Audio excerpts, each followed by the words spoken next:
Hello friend, आपका स्वागत है प्रोनाउन के पार्ट नंबर 3 के इस वीडियो लेक्चर में। देखिए, पार्ट नंबर 1 और पार्ट नंबर 2 के वीडियो लेक्चर में मैंने आपको बताया था प्रोनाउन के बारे में कि प्रोनाउन क्या होता है, प्रोनाउन की डेफिनेशन क्या होती है और प्रोनाउन कितने टाइप का होता है। आज के इस वीडियो लेक्चर में मैं आपको बचे हुए पार्ट के बारे में बताऊंगा, जो टाइप ऑफ प्रोनाउन का बचा हुआ पार्ट है। तो चलिए देखते हैं कि वो बचा हुआ पार्ट क्या है। तो चलिए शुरू करते हैं। देखिए, ये वीडियो लेक्चर है प्रोनाउन का, जिसको हिंदी में क्या कहा जाता है, सर्वनाम कहा जाता है। ये पार्ट नंबर 3 है, ये पार्ट नंबर 3 का वीडियो लेक्चर है। देखिए, वहाँ पे मैंने यानी पार्ट नंबर 2 के वीडियो लेक्चर में मैंने 6th पार्ट के बारे में बात किया था, टाइप ऑफ प्रोनाउन के। आज मैं 7th टाइप के बारे में बात करूंगा कि 7th टाइप क्या है प्रोनाउन का। देखिए, 7th टाइप है एम्फैटिक प्रोनाउन, एम्फैटिक प्रोनाउन। अच्छा, यहाँ पे एक क्वेश्चन ये उठता है, एक सवाल ये उठता है कि एम्फैटिक का मतलब क्या होता है, क्योंकि हम यहाँ पे जानते हैं कि प्रोनाउन क्या होते हैं, प्रोनाउन का हिंदी क्या होता है। तो यहाँ पे एक सवाल ये आता है कि एम्फैटिक का मतलब क्या होता है और एम्फैटिक बना किससे है, एम्फैटिक की हिंदी क्या होती है। देखिए, अगर हम बात करें यहाँ पे एम्फैटिक की, तो ये बना है एम्फेसाइज से, ये बना है एम्फेसाइज से। और एम्फेसाइज का मतलब क्या होता है, जोर देना, जोर देना। अब ये जोर देना क्या होता है, देखिए मैं आपके सामने 2 सेंटेंस बोल रहा हूं, आप ध्यान से सुनिएगा। आप उन दोनों सेंटेंस के थ्रू ये समझ जाएंगे कि जोर देना क्या होता है। पहला सेंटेंस है, जैसे मान लीजिए आपको क्या करना हो, आपको बाजार जाना हो, तो आप नॉर्मली क्या कहते हैं, आप कहते हैं मैं बाजार जाऊंगा या मुझे बाजार जाना है। लेकिन जब आप उसी चीज को, उसी सेंटेंस को, उसी वाक्य को थोड़ा जोर देके कहते हैं, तो आप क्या कहते हैं, आप ये कहते हैं कि मैं बाजार खुद ही जाऊंगा या मुझे खुद ही बाजार जाना है।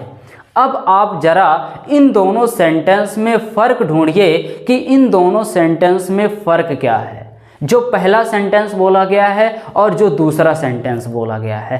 पहला सेंटेंस क्या है, मैं बाजार जाऊंगा, और दूसरा सेंटेंस क्या है, मैं बाजार खुद ही जाऊंगा।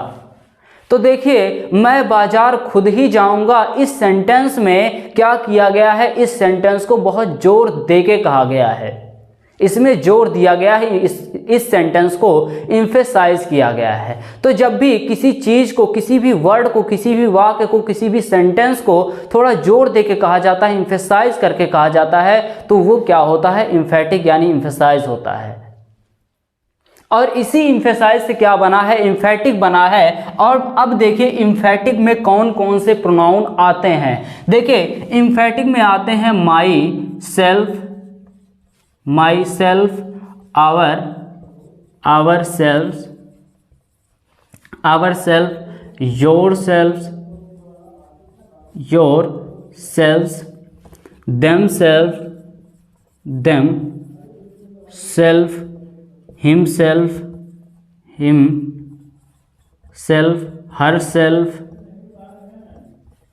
हर सेल्फ, और इट सेल्फ, इट सेल्फ। ये देखिए, ये क्या होते हैं, ये एम्फैटिक प्रोनाउन होते हैं। अच्छा, इस वर्ड को देख के यानी एम्फैटिक प्रोनाउन को देख के आपको कुछ याद आ रहा है क्या, एम्फैटिक प्रोनाउन को देख के आपको कुछ याद आ रहा होगा। देखिए, वो क्या याद आ रहा है आपको, आपको याद आ रहा है रिफ्लेक्सिव प्रोनाउन।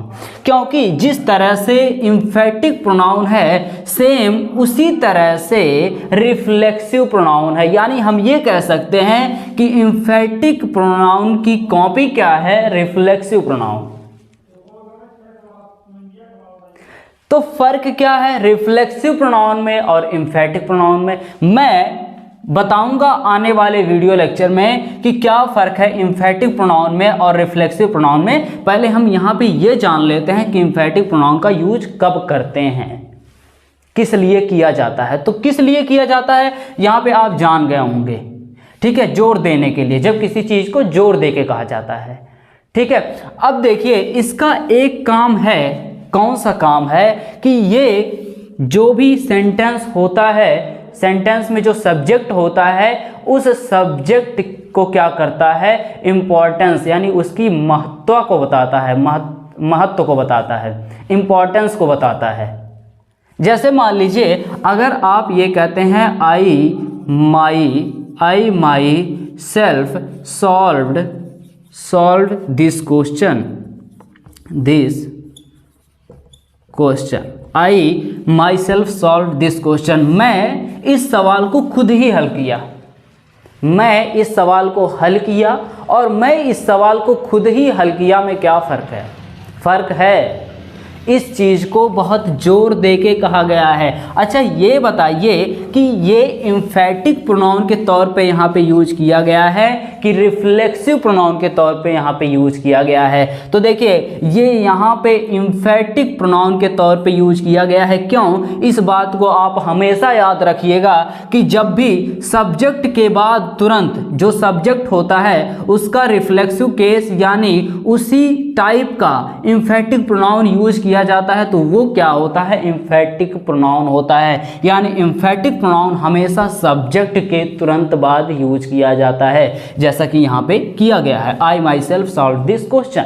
अच्छा एक सेंटेंस और मैं लिखता हूँ, एक नहीं बल्कि दो लिखता हूँ। पहला क्या है? आई enjoyed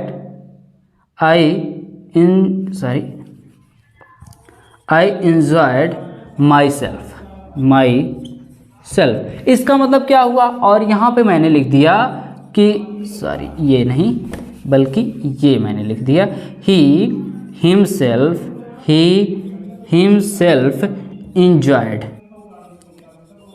enjoyed। यहाँ पे देखिए दो सेंटेंस आपके सामने लिखा गया, पहला क्या है दूसरा क्या है। I enjoyed myself, he himself enjoyed। इसका मतलब क्या हुआ? इसका मतलब ये हुआ कि मैंने मज़ा लिया या मैंने मज़ा किया।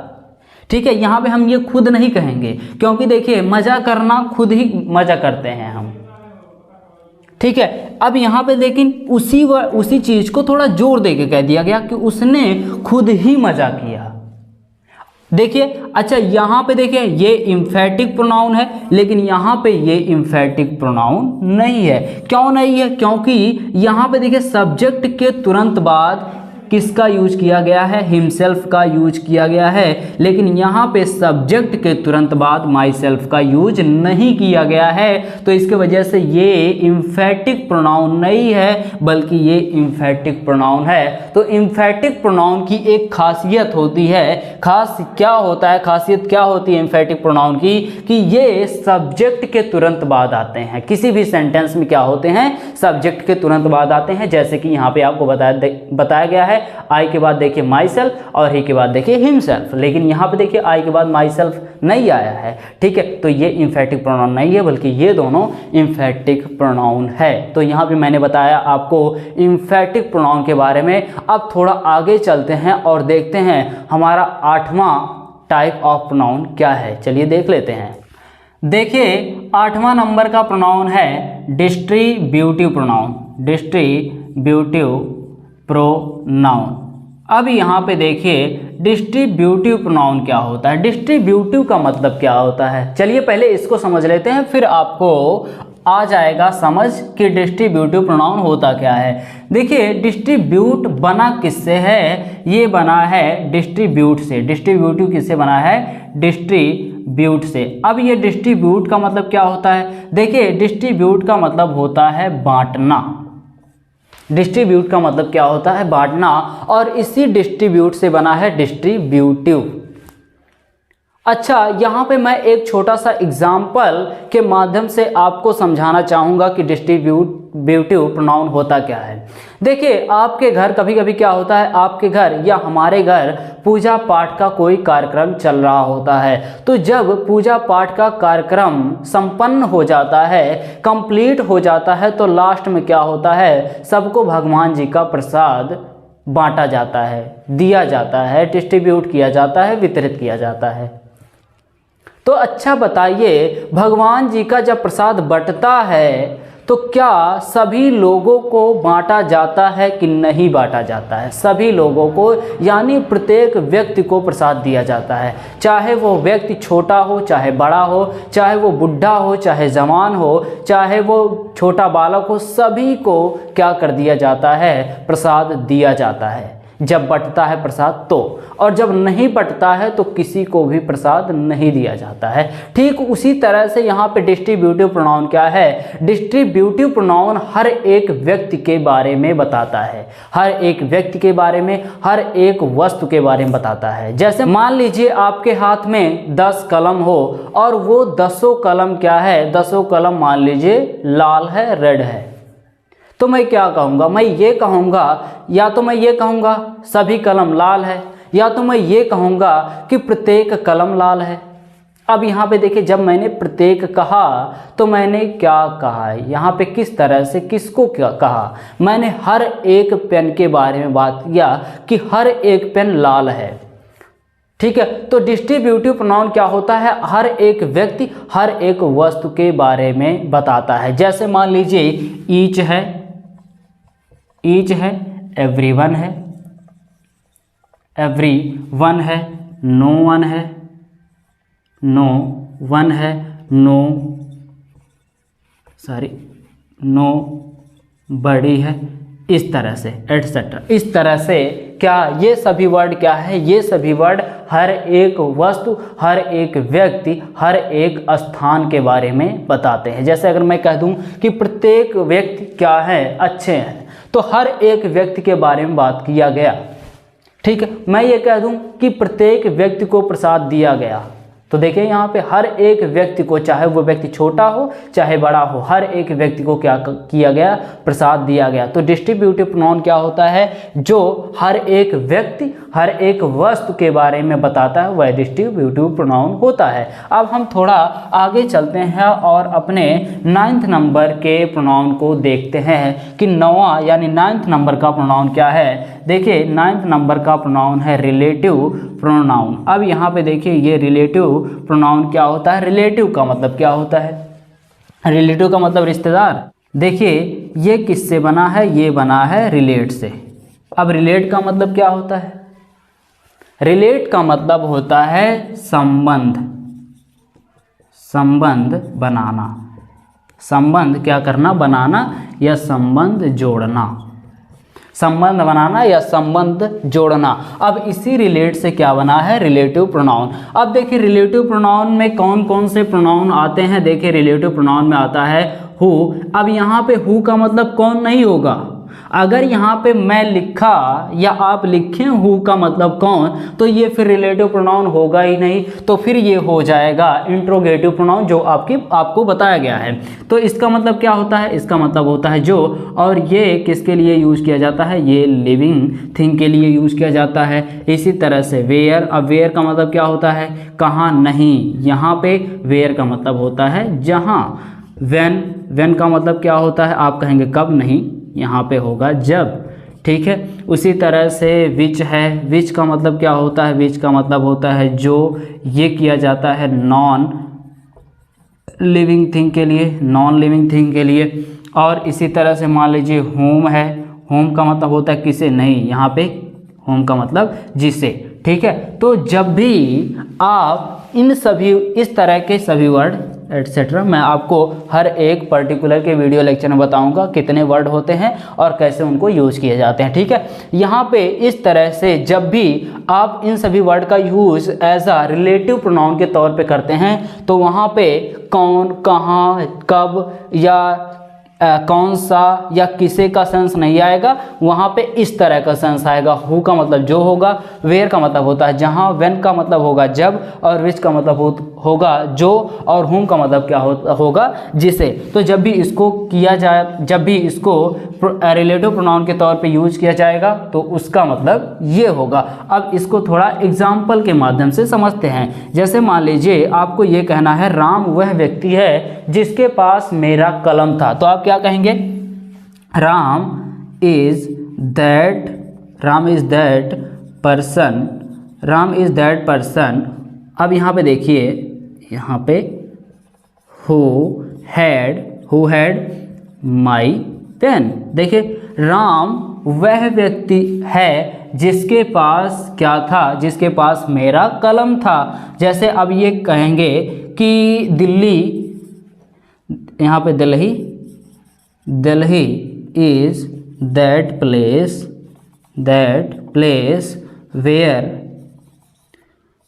Where I used to live.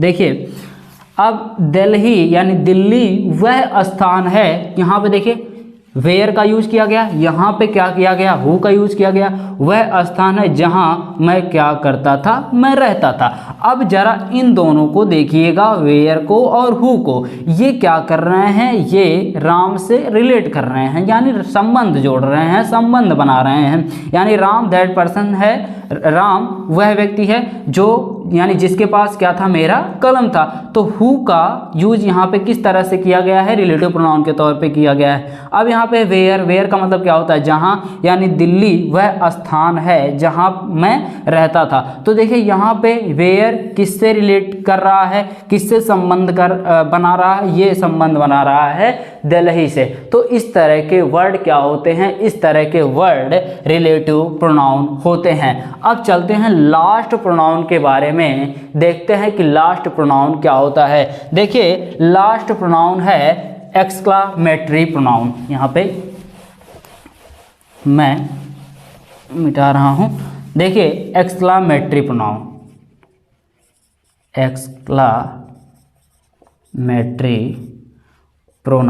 अच्छा ये देखिए एक्सक्लामेटरी प्रोनाउन क्या होता है। एक्सक्लामेटरी का मतलब होता है विस्मयादि। अब विस्मयादि का मतलब क्या होता है, देखिए जब अचानक, ठीक है, सिचुएशन को देख के, कंडीशन को देख के आपके मन में भाव उत्पन्न हो जाता है, तो वही क्या होता है, वही होता है विस्मयादि बोधक या विस्मयादि। जैसे मान लीजिए आप जा रहे होते हैं, अचानक कोई एक्सीडेंट हो जाता है, तो आप क्या कहते हैं, ओ माय गॉड। यहाँ पे देखिए आपने कुछ ना सोचा ना समझा, आपके मन में तुरंत क्या हो गया, आपके हृदय से ये वर्ड आ गया आपके मुंह में, ओ माय गॉड। अच्छा मान लीजिए आप क्रिकेट के ग्राउंड में बैठे हैं, आप एक कैप्टन हैं, ठीक है, किसी टीम के, और आपके टीम को जीतने के लिए एक बॉल पे 6 रन की ज़रूरत है। एक बल्लेबाज खेल रहा होता है, तो वो लास्ट बॉल पे यानी लास्ट बॉल पे क्या कर देता है, हिट कर देता है बाउंड्री के लिए बॉल को, और बॉल बाउंड्री के पार चली जाती है, बाहर चली जाती है। तो आप क्या कहते हैं, व्हाट अ शॉट, ठीक है, what a shot, what a win, what a victory, ठीक है। तो जब भी इस तरह से आपके मन में अचानक सिचुएशन को देख के, कंडीशन को देख के अचानक मन में कोई भाव उत्पन्न हो जाता है, तो वो क्या होता है, वो एक्सक्लामेटरी प्रोनाउन होता है। जैसे मान लीजिए अगर आप कहते हैं व्हाट अ शॉट, यहाँ पे व्हाट अ शॉट, ठीक है, इस तरह से, ठीक है। अच्छा मान लीजिए आपको कोई दोस्त है, ठीक है, वो आता है, बहुत अच्छे कपड़े पहन के आता है, ठीक है, वो बहुत अच्छा दिखता, तो आप क्या कहते हैं, what a look, what a look, ठीक है। तो इस तरह से जब भी आपके मन में सिचुएशन को देख के, कंडीशन को देख के कोई अचानक से भाव उत्पन्न हो जाता है, तो वहाँ पे किस तरह से हम यूज़ करते हैं, इस तरह से हम यूज़ करते हैं व्हाट, और ये क्या कहलाता है, ये एक्सक्लामेटरी प्रोनाउन कहलाता है। मैं आपको आने वाले वीडियो लेक्चर में प्रोनाउन के हर एक प्रोनाउन के बारे में अच्छे से बताऊंगा कि किस प्रोनाउन का यूज किस तरह से किया जाता है, कैसे इनका सेंस आता है। तो आज के लिए बस इतना ही, फिर मिलते हैं नेक्स्ट वीडियो में। Thank you.